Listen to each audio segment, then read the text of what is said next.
மோடி உட்பட அவர் வீட்டுக்கே வந்து பாக்குறாங்கன்னா அந்த இன்ஸ்பிரேஷன் அவரை சந்திச்சாலே அவங்களுக்கு கிடைக்கக்கூடிய பிரதிபலன் வேற லெவல்ல இருக்கும். அதுதான் இந்திய ஜனாதிபதியாக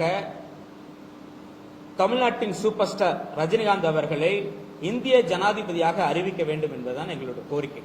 சூப்பர் ஸ்டார் ரஜினிகாந்த் அவர்கள் இந்த இந்திய ஜனாதிபதியுடைய பதவிங்கிறத நாங்க முன்மொழியறத அவர் ஏற்றுக்கொள்ளணும் அப்படிங்கிற கோரிக்கை இந்த பத்திரிகை பொதுவெளியில அவருக்கு முன் வச்சிடறோம். மு கருணாநிதி, ஜெயலலிதா, நரேந்திர மோடி மற்றும் பல தலைவர்கள் மற்றும் உலகளாவிய பிரமுகர் முன்னிலையில் ரஜினிகாந்த் எப்போதும் நேர்மையாகவும் வெளிப்படையாகவும் தைரியமாகவும் பேசி தான் ஒரு போராளி, அதிகாரத்துக்கு பயப்படுபவர் அல்ல என்பதை நிரூபித்திருக்கிறார்.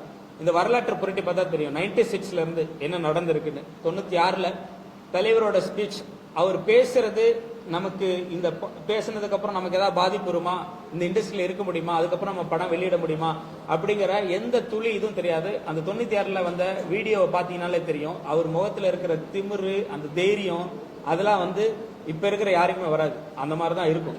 ஓகே, அதாவது ஒரு புலி நம்மள ஒரு காட்டுல போகும்போது ஒரு புலி நம்மள மிரட்டுதான், நம்மளை பார்த்து கர்ஜிக்குதான், அந்த புலியவே தொண்டையை கடிச்சு கொன்றணுங்கிற மாதிரி வெறி கொண்டவர் தலைவர் ரஜினிகாந்த். அவர் அந்த மாதிரிலாம் இருந்தவர். அந்த மாதிரி ஒரு தக்கான, ஒரு ரக்கடான, ஒரு ஆக்ரோஷமான மனிதர் தான் ரஜினிகாந்த். அதெல்லாம் வேணாம், சாந்தமா இருக்கணும், நல்லபடியா இருக்கணும்னு தான் ஆன்மீக வழியில போய் இப்போ மிகவும் சாந்தமா வேற உருவத்துல இருக்கிறார். ஓகே, அதனால அவர் பயப்படுறாரு, பயந்துட்டு இந்த பொலிட்டிக்கல் என்ட்ரி ஸ்டாப் பண்ணிட்டாருங்கிறதெல்லாம் முற்றிலும் தவறானது. வரலாற்றை புரட்டி பார்த்தவங்களுக்கு நல்லா தெரியும். ரஜினி போல கர்ஜித்தவர்கள் யாரும் இல்லை, அவரு போல கோபத்தை வெளிப்படுத்தியவர் யாரும் இல்லை. மு கருணாநிதி முன்னிலையிலேயே அவருக்கு எதிரான கருத்துக்களை வழிமொழிந்து கைத்தட்டி பாராட்டினாரு அஜித்துக்காக. ஜெயலலிதாவை ஆட்சிக்கு வந்தா இந்த தமிழ்நாட்டை காப்பாற்ற முடியாதுன்னு அந்த அம்மா ஆட்சியில் இருக்கும் போதே சொன்னாரு. இந்த மாதிரி நிறைய நடந்திருக்கு. அதே ஜெயலலிதாவை அவங்க நல்லது செய்யும் போது தைரிய லட்சுமின்னு பாராட்டி இருக்கிறார். இது கட்சி பேதமின்றி யாரை பத்தி கவலைப்படாம வெளிப்படையா நெஞ்சுரத்தோட சொல்லக்கூடிய தைரியம் இந்த நாட்டில் ஒருத்தருக்கு இருக்குன்னா அது சூப்பர் ஸ்டார் ரஜினிகாந்துக்கு தான். அவர் உண்மையிலேயே தக்கு, அவர் உண்மையிலேயே ரக்கட், அவர் மிக ஆக்ரோஷமானவர். அவர் மாதிரியான கோபத்தை வெளிப்படுத்த முடியாது, மனசுல பட்டதை வெளிப்படைய சொல்ல முடியாது. இந்த பொதுவெளியில் அறிவிக்கிறோம், ரசிகர்களுக்கு அறிவிக்கிறோம், பொதுமக்கள் மத்தியிலையும் இந்த ஒரு விஷயத்தை நாங்க வெளிப்படுத்துறோம். இது மக்களுடைய விருப்பம் அண்ட் அரசியல் கட்சி தலைவர்களோட விருப்பம். அவங்க கையில தான் இருக்கு ஜனாதிபதி ஆக்க வேண்டியது. சரிங்களா? நான் தனிப்பட்ட நபர் பண்ணல. அண்ட் நீங்க கேட்டீங்க, இப்ப ரஜினிகாந்த் ஒரு நடிகரை பாக்குறீங்க, இவரை ஏன் ஊக்குவிக்கணுங்கிற மாதிரி உங்களுக்கு கேள்வி இருந்தது. அவர் அப்படி பார்க்க கூடாது.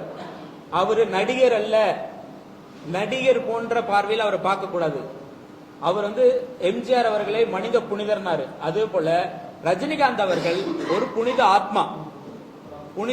தன்னுடைய வாழ்க்கை வரலாற்றை எழுதக்கூடாதுன்னு இருக்காரு. ஏன்னா காந்தியடிகள் தன்னோட வாழ்க்கை வரலாற்றில் எல்லா உண்மையிலும் எழுதினாரு, அதே மாதிரி என்னால பண்ண முடியாது அப்படின்னு இந்த மாதிரி விஷயங்களை வெளிப்படையா நெஞ்சுரத்தோட சொல்லக்கூடியவர். கண்டிப்பா சூப்பர் ஸ்டார் ரஜினிகாந்த் ஒரு வாழ்க்கை வரலாற்றை எழுதுனா உண்மையிலேயே சத்திய சோதனை எப்படி நேர்மையாக எழுதப்பட்டதோ அதே நேர்மையோட எழுதப்படும். ஏன் ரஜினிகாந்த் அவர்களை தலைவர் தலைவர் தலைவர் என்று அழைக்கிறோம்? தலைவர்னு கூப்பிட சொன்னாருங்களா? நிர்வாகிகள் இருக்காங்க, உங்களுக்கு தலைவர் கூப்பிட சொன்னாரா? உங்களுக்கு தலைவர் ஏன் தலைவர்? ஏன்னா ஹீஸ் அ பார்ன் லீடர். அவர் பிறப்பிலேயே ஒரு தலைவர்.